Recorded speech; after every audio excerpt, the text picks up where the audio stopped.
Galbūt kas nors šiandien galėtų pamastyti arba suabejoti, ar iš vis verta didelių pastangų tai, ką Pasaulio lietuvių universitetas bando šiandien daryti, gaivindamas pozityvėje buvusių simpoziumų tradiciją, keisdamas į kažkokią tai naują bendros veiklos formą.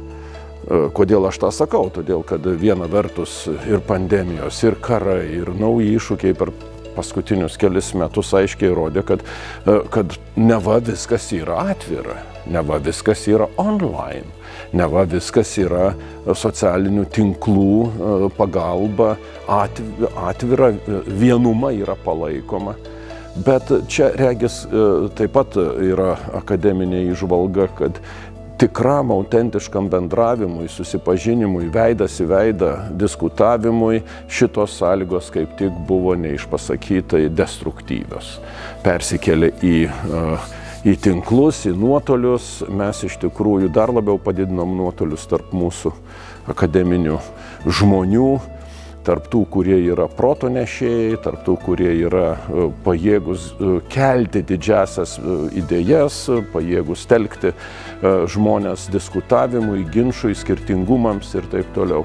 Žodžiu, aš manyčiau, kad visa tai, kas dabar vyksta pasaulyje, duoda naujus impulsus rinktis, bandyti palaikyti gyvąjį nervą pasaulio lietuvių proto, intelekto, širdies ir nėra kitų formų, kaip kada nekada susirinkti prie bendro stalo ar ant tų pačių laiptų sėdint, galvoti apie tai, kokios didžiosios idėjos mus dar gali timtelti į priekį, kilstelti aukštyn ir daryti tai, ką mūsų kasdienybė mums šiandien diktuoja.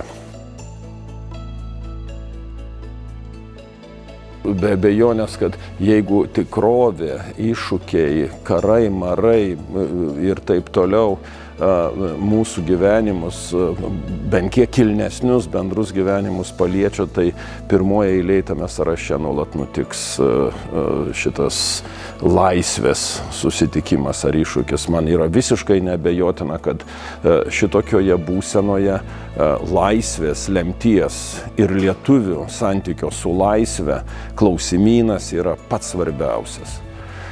Net jeigu, sakytumėm, nesam pirmieji keliantis laisvės klausimą ir net jeigu sakytumėm, kad kai kam atsibosta, minioms visados yra artimesnė kokia nors diktatūra arba visiškai suvienodintas galvojimas arba tam tikri propagandistiniai, fanatiški, isteriški riksmai, o laisvė visada yra subtilesnis dalykas. Laisvė yra tai, ką mąstyti reikia labai valingai ir kartu su demokratija laisvė užgesta, jeigu jokių sąmoningų pastangų žmonės, ypač tie, kurie yra pasirinkę akademinį kelią, tie, kurie įsivaizduoja, kad jie kažką giliau mąsto ir daugiau gali pasakyti, jeigu jie nustotų įsipareigojimo šitai temai. Žodžius, kuriuos Leonidas Donskis mėgdavo kartoti, labai patogu priminti, stovint prieš kameras Leonido Donskio bibliotekoje.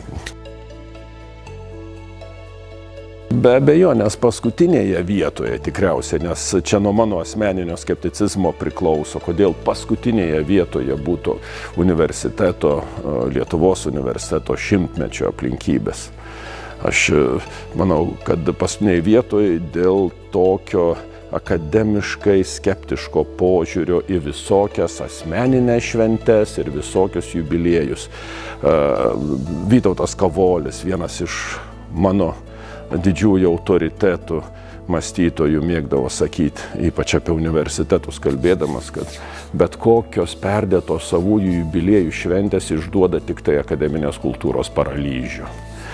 Tai aštrus pasakymas, aš jį esu įrašęs netgi vienoje iš universiteto istorijai skirtoje knygoje. Bet tuo pačiu metu, jeigu mes išmintingai suprasime šitą metaforizuotą posakį, tai būtų naujas kvietimas. Ar tikrai? Ar tikrai ir kad nevirstų paralyžiumi. Tas šimtmetis, matyt, taip pat yra mūsų valios ir mūsų proto ir mūsų pareigos reikalas suteikti turinį, kad šimtmečio progą mes grybšteltumėm padebesiais ir sakytumėm, na ne, yra pavojus, kad tai paralyžius, bet nebūtinai, kad nuo mūsų valios priklauso, jog šitas šimtmetis virstų naujų iššūkių, naujų įsipareigojimų, naujo solidarumo ir vilties momentu.